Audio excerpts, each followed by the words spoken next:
Get to our next game here, Mac. SMU beats Florida State 42-16. Just kills them. Mac, I want to hear all about your trip to Dallas. I want to hear about the atmosphere. And please tell me that you met W. Please tell me that. W had the most security guards around him I've ever seen in my life. So I couldn't even think about meeting George W. Bush there. No shot. No shot. I saw him, kind of waved at him. He didn't see me, He said, "Oh, but I that's Eric saw him. McLean from the huddle." Yeah, he looked great from no, from Grambling and Mac Lane. He said, Let's "Oh, be I watched the Grambling McLean yeah, podcast." yeah. That's my fellow Texan there, KG. That's right.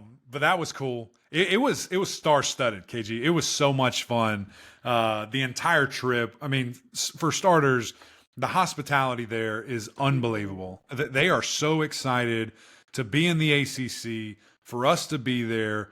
The resources that they help us with, the position they put us in to win, whatever we need, whatever we want. I mean, it was awesome. It was really, really cool. So I cannot thank them, everybody involved. I'm not even going to try to name names because there's so many people, and I don't want to leave anybody out. But it was really, really fun, and the crowd was fantastic. That's 2 weeks in a row now That's great. that we have just been locked in because it's in great positions. Like that's a big part of it too. Like these schools have to help us be in the right place where there are people and where people will show up. We can't just be on the back of a lawn and nobody can get there. Like that's Yeah. hard. That's hard to do.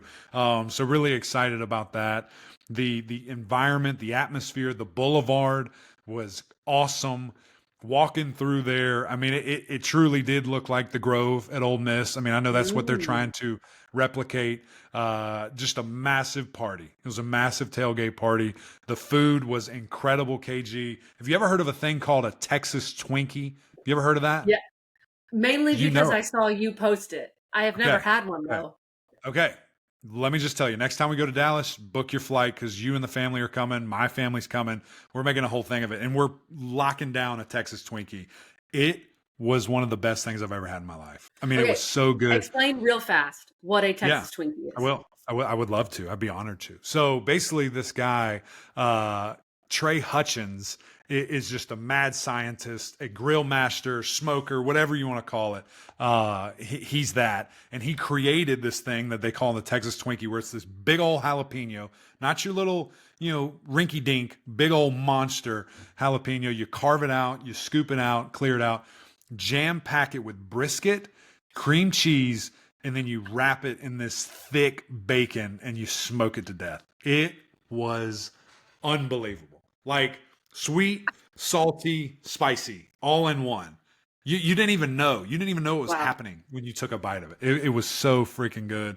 We had some brisket that literally you pop in your mouth and it just starts falling apart. I Yeah. mean, the Yeah. smoke rings were gorgeous. It was a lot of fun. That was one of my That's favorite in things. And heaven. walking around with my friend Bill Armstrong, it's just everybody loves to see it coming. So we had a great time. Then we finally get into the stadium. My friend Bryson DeChambeau pulls up and we interview Mhm. him for 20 minutes.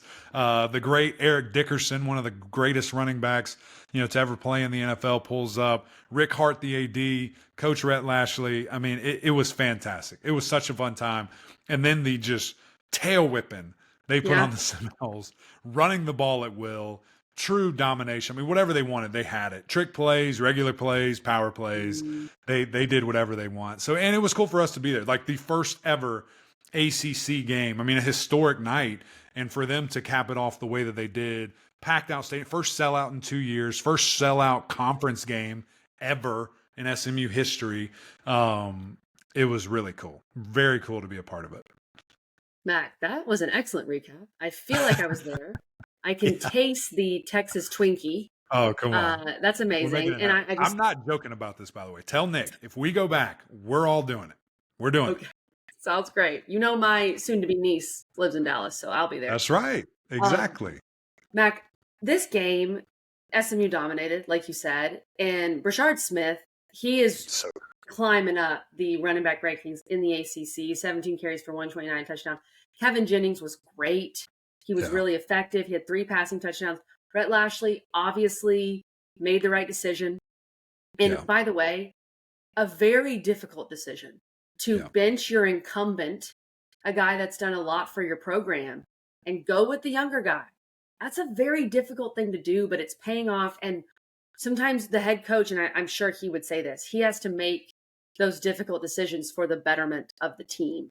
Right. And so I really respect that, Mac. And then I thought the flea flicker in the second quarter showed ridiculous confidence. Once they hit Yeah. that play, I was like, it's over. It's done. Yeah. It really was cool. And it's funny enough you bring that up. Eddie Royal brought that up to Coach at the end of the night show. And he was like, I'm just stuck on this, man. How the heck did you know to call it? What did you see? And essentially, they were just able to run the ball so well. You know, Yeah. somebody up top said, hey, They look, these hit safeties so are screaming hard. down. They're screaming down. Whenever you want this, it's there. And he dialed it up. And it was a really great call. Obviously, a great pass. You got to hit those guys when they're that wide open, give them room to run. But it was total domination. I'm glad you brought up, Brashard Smith, because he's been electric. Almost 200 yards all purpose. He scored like 5 touchdowns last week, had a couple this week. Just the things that he brings to the table is really, really fun and exciting. He's a great player. He's a great returner too. Luckily for Florida State, they have such a great kicker. That wasn't even a possibility. But he is so electric there. And just to see the way they did it. And I think when you look at Kevin Jennings, KG, and you look at his last, I think it's 4 starts, was a high school state championship that he wins, was an AAC championship that he wins, was against rival TCU that he wins, and then their massive brand first ACC game ever. This dude has had an unbelievable 4-game stretch as a starting quarterback. So, the ceiling is there. The talent is there. I think he's getting more confident, just understanding the offense. One concern that I had, if they were going to go that route, was just his turnover proneness that we would see. That hadn't been an issue at all. I mean, I was talking to De'Aaron King about, just the TCU game and how much Kevin has grown. And he said, look, that interception was on us. It was a bad call. We put him in a bad spot. So he has no turnovers, to date, if you want to kind of take that one away from him. The growth we've seen from him has been fantastic. And then that defense, they played really well on the front line as well, kind of punching FSU right in the face, held them to 75 rushing yards. Very impressed with what I saw from SMU. I'm glad you bring that up, by the way. De'Aaron King on the SMU staff. So some people might not realize that, which I think is really cool. And Mac, SMU, they're not ranked, which I didn't love. They received 4 votes. That being said, they go to Louisville this weekend. If you win that game, you will be ranked. So just got to handle your business there. And then here's a crazy, and I know you know this about SMU, you bring up kind of their defense. And this is actually the entire team. They lead college football with 5 non-offensive touchdowns this season. 2 pick sixes, 2 fumble returns, and 1 punt return.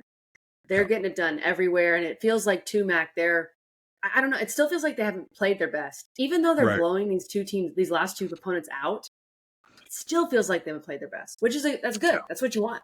It's exciting. You want to see growth for the future, and I agree. I mean, I think there's pieces that you can clean up a little bit, things here and there, especially special teams. Like special teams were really bad in this game. I mean, you gave up points, you gave up field position, didn't really do, great there. I think had a field goal blocked or a field goal missed. So yeah, they're all 3 phases still yet to fire on all cylinders, which is fantastic for them because they've only lost 1 game and they've beat, 2 Power 4 opponents back to back.